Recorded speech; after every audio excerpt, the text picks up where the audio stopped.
ಗುರುಜಿ, ಇಂದಿನ ಜ್ಞಾನಫಲ ವಿಭಾಗದಲ್ಲಿ ಏನ್ ಹೇಳ್ತಿದ್ದೀರಾ? ಜ್ಞಾನಫಲ ಅನ್ನೋದು ದೈವತತ್ವ ಅಂತ ಕರಿತೀವಿ. ಆ ಜ್ಞಾನಫಲವನ್ನ ಅಭಿವೃದ್ಧಿ ಪಡಿಸ್ಕೋಬೇಕಾದ್ದು ನಿಮ್ಮ ಧರ್ಮ. ಕರ್ತವ್ಯಂ ದೈವಮಾನ್ವಿಕಂ. ಅದರಿಂದ ಪ್ರತಿಯೊಬ್ಬರು ಜ್ಞಾನಫಲವನ್ನ ಅಭಿವೃದ್ಧಿ ಪಡಿಸ್ಕೊಳ್ತಕ್ಕಂಥ ಈ ದಿನದಲ್ಲಿ ನಾವುಗಳು ಕೈಲಾಸ ಪರ್ವತವನ್ನು ಎತ್ತಿರ್ತಕ್ಕಂಥ ರಾವಣನ ಸ್ಮರಣೆಯನ್ನು ಮಾಡ್ಕೊಳ್ತಕ್ಕಂಥ ಈ ದಿನ ವಿಚಾರವನ್ನು ಸ್ವಲ್ಪ ತಿಳಿಸಿ, ತದನಂತರ ನೀವು ವಿಶೇಷವಾಗಿರ್ತಕ್ಕಂಥ ಜ್ಞಾನಫಲಕ್ಕೆ ಹೋಗೋಣ. ಆ ಜ್ಞಾನಫಲದಲ್ಲಿ ಜ್ಞಾನಾಮೃತಂ ಅಂತಕ್ಕಂಥ ವಿಚಾರವನ್ನ ಏನು ಅಂದ್ರೆ, ಈ ಫಲ ಅಪೇಕ್ಷೆಯನ್ನ ಕೊಡ್ತಕ್ಕಂಥವ್ರು ಯಾರು ತಿಳ್ಕೊಳ್ಳಿ, ಯಾರಾದರೂ ಎಲ್ಲಾದರೂ ಏನಾದರೂ ಕೊಟ್ಟರೆ ಅದನ್ನ ಫಲವಾಗಿ ತಗೋಬೇಕು. ಈಗ ಗಂಡ ಹೆಂಡತಿಗೆ ಒಳ್ಳೆ ಫಲವನ್ನ ಕೊಡಬೇಕು ಅಂತಾಗ ಭಗವಂತ ಬೇಕೇ ಬೇಕು. ಯಾವ ಕಾಲಕ್ಕೂ ಮಕ್ಕಳಿಗೆ ಒಳ್ಳೆ ವಿದ್ಯೆ ಬೇಕು ಅಂದರೆ ಭಗವಂತ ಬೇಕು. ಹಾಗೆ ರಾವಣನ ಎಂಥ ಒಂದು ದೈತ್ಯ ರಾಕ್ಷಸನಾಗಿದ್ದರೂ ಸಹ ದೈವ ಬಲ ಅವನ ಹತ್ರ ಇತ್ತು, ಪರಮೇಶ್ವರನ ಬಲ ಅವನಿಗಿತ್ತು.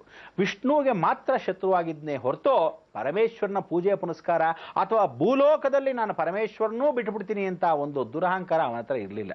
ಅವನಿಗಿರ್ತಕ್ಕಂಥ ಅಹಂಕಾರವನ್ನ ಶಿಷ್ಟ ರಕ್ಷಣ ಸಂರಕ್ಷಣ ಆಗಿರ್ತಕ್ಕಂಥ, ಪರಿಪಾಲನೆ ಮಾಡತಕ್ಕಂಥ, ಲಯಕರ್ತನಾಗಿರ್ತಕ್ಕಂಥ ಪರಮೇಶ್ವರನ ಅನುಗ್ರಹ ಅವನಿಗೆ ಚೆನ್ನಾಗಿತ್ತು. ಅದಕ್ಕೋಸ್ಕರ ಅವನು ಶಂಭೋ ಹರ ಮಹಾದೇವ ಅಂತ ಹೇಳ್ತಾ ಇದ್ದಿದ್ದು ಸತ್ಯ. ಅದಕ್ಕೆ ರಾವಣ ಕೃತ ಸ್ತೋತ್ರವನ್ನ ನಿಮ್ಗೆ ಹೇಳ್ಕೊಟ್ಟೆ. ಅದಕ್ಕೆ ರಾವಣ ಭುಜಂಗ ಸ್ತೋತ್ರವನ್ನ ಖಂಡಿತವಾಗ್ಲೂ ಪರಮೇಶ್ವರನ ಅನುಗುಣದಲ್ಲಿ ಹೇಳ್ಕೊಂಡ ಬಂದ್ವಿ. ಬಹಳ ಸಂತೋಷ.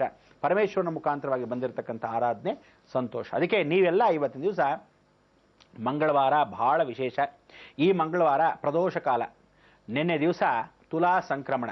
ಆ ತುಲಾ ಸಂಕ್ರಮಣ ಏನು ಎಷ್ಟೋ ಜನಕ್ಕೆ ಗೊತ್ತಿದೆ, ಆದರೆ ಮಲೆನಾಡಲ್ಲಿದ್ದವ್ರಿಗೆ ಬಹಳ ಜನಕ್ಕೆ ಚೆನ್ನಾಗಿ ಗೊತ್ತು. ಆದರೆ ಇವತ್ತಿನ ದಿವಸ ನಮ್ಮೆಲ್ಲರಿಗೂ ಸಂತೋಷ ಅಂದರೆ ಕಾವೇರಿ ಉದ್ಭವ ಆಗಿದ್ದಾಳೆ ನಿನ್ನೆ. ಆದರೆ ಇವತ್ತಿನ ದಿವಸ ಪೂಜೆ ಪುನಸ್ಕಾರ ಪ್ರಾರಂಭವಾಗುತ್ತೆ. ಸಂದಿಗ್ನ ಕಾಲ ನಿನ್ನೆ ದಿವಸ, ನಕ್ಷತ್ರ ಚೆನ್ನಾಗಿಲ್ಲದೆ ಇರೋದ್ರಿಂದ ಎಷ್ಟೋ ಜನ ಅದನ್ನು ಪೂಜೆ ಪುನಸ್ಕಾರಗಳನ್ನು ಮಾಡಿದ್ರೂ ಸಹ ಫಲ ಕೊಡೋದು ಇವತ್ತಿನ ದಿವಸ.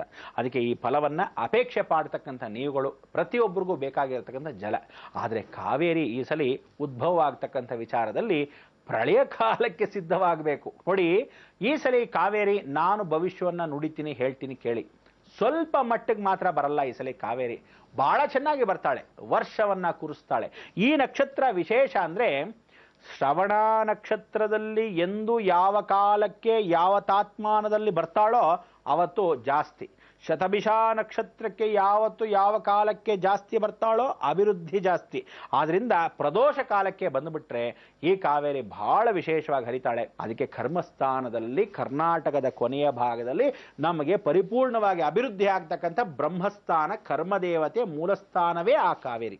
ಈ ಕಾವೇರಿಯನ್ನ ಯಾವತ್ತು ಉಗುಮಾಗ್ತಾಳೋ ಮಲೆನಾಡಿನ ಪ್ರದೇಶದಲ್ಲಿ ಸಾಕ್ಷಾತ್ ಪರಮೇಶ್ವರನ ಅನುಗ್ರಹದಿಂದ ಆ ಬಿಲ್ಲು ಬಾಣವನ್ನ ಹೊಡೆದಿರತಕ್ಕಂಥ ಏಕೈಕ ಕ್ಷೇತ್ರ ತೊಡಿಕಾನ ಅಂತ. ಆ ತೊಡಿಕಾನದಲ್ಲಿ ಸಾಕ್ಷಾತ್ ಮಲ್ಲಿಕಾರ್ಜುನ ವಾಸವಾಗಿದ್ದಾನೆ. ಆ ಮಲ್ಲಿಕಾರ್ಜುನ ಕಾಡಿನ ಮಧ್ಯದಲ್ಲಿ ಇರೋದ್ರಿಂದ ಆ ಮಲ್ಲಿಕಾರ್ಜುನ ನಮಸ್ಕಾರ ಮಾಡಿ ಅಲ್ಲಿರತಕ್ಕಂಥ ಪೂಜೆ ಪುನಸ್ಕಾರವನ್ನು ಮಾಡಿರ್ತಕ್ಕಂಥ ಪಾರ್ಥ ಅಂದ್ರೆ ಅರ್ಜುನ ತಾನು ದೊಡ್ಡ ಮಹಾ ಮೇಧಾವಿ ಅಂತ ಹೇಳಿ ಶಸ್ತ್ರಾಸ್ತ್ರಗಳ ಜೊತೆಗೆ ಬಿಲ್ಲು ಬಾಣವನ್ನು ತಗೊಂಡು ಅವರಿಬ್ಬರ ಘೋರ ಯುದ್ಧ ನಡೀತು.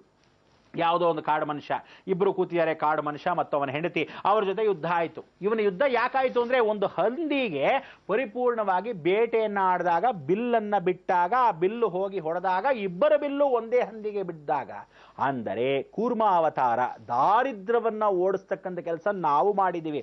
ಪಾರ್ಥ ಅಂದ್ರೆ ಕೃಷ್ಣನ ಮುಖಾಂತರ, ಅದಕ್ಕೆ ಚಂದ್ರವಂಶ ಅಂತ ನಾವು ಕರಿತೀವಿ. ಅರ್ಜುನ ನೆನೆಸ್ಕೋಬೇಕು, ಸೂರ್ಯವಂಶನ ಆಗಿರ್ತಕ್ಕಂಥ ಸೂರ್ಯನ ಅನುಗ್ರಹವನ್ನ ತಗೊಳ್ತಕ್ಕಂಥ ವಿಚಾರ ಪರಮೇಶ್ವರನ್ ತಗೋಬೇಕು.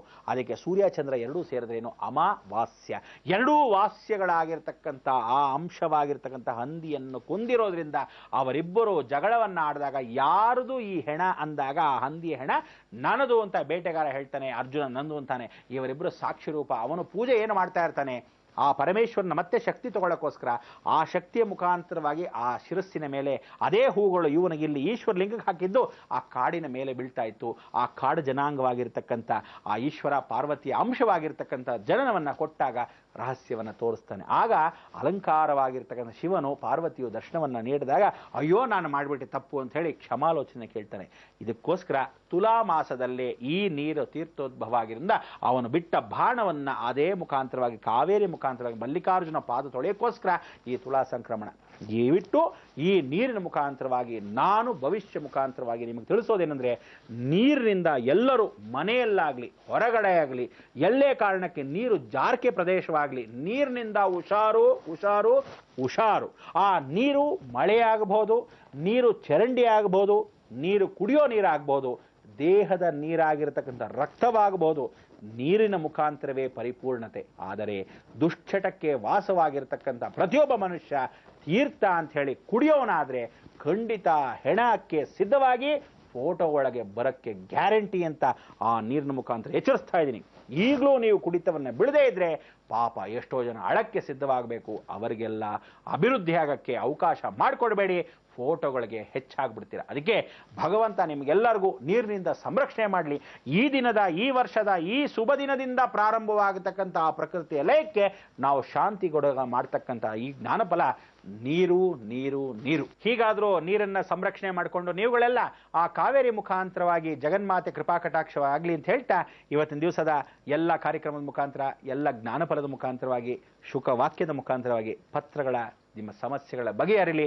ಆ ಭಗವಂತ ನಿಷ್ಠಾನುಷ್ಠಾನದಲ್ಲಿ ನಿಮ್ಮ ನಮ್ಮ ಪ್ರೀತಿ ಬಾಂಧವ್ಯ ಹೇಗೆ ಇರಲಿ ಅಂತ ಹೇಳ್ತಾ ನಾವಿವತ್ತೇನು ಹೇಳಬೇಕು? ಲೋಕ ಸಮಸ್ತ ಸುಖಿನೋ ಭವಂತು, ಸನ್ಮಂಗಳಾನಿ ಭವಂತು.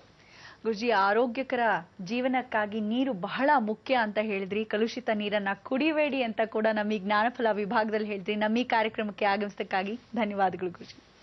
ವೀಕ್ಷಕರೇ, ನಾಳೆಯ ಶ್ರೀಲಂಕಾ ಪ್ರವಾಸ ಯಾವ ಕಡೆ ನೋಡ್ಬೇಕಾ? ಹಾಗಾದ್ರೆ ಸರಿಯಾಗಿ 9 ಗಂಟೆಗೆ ಬೃಹತ್ ಬ್ರಹ್ಮಾಂಡ ಕಾರ್ಯಕ್ರಮದಲ್ಲಿ ನಮ್ಮನ್ನ ಭೇಟಿ ಮಾಡಿ ಅಂತ ಹೇಳ್ತಾ ಹೋಗ್ಬರೋದಾ?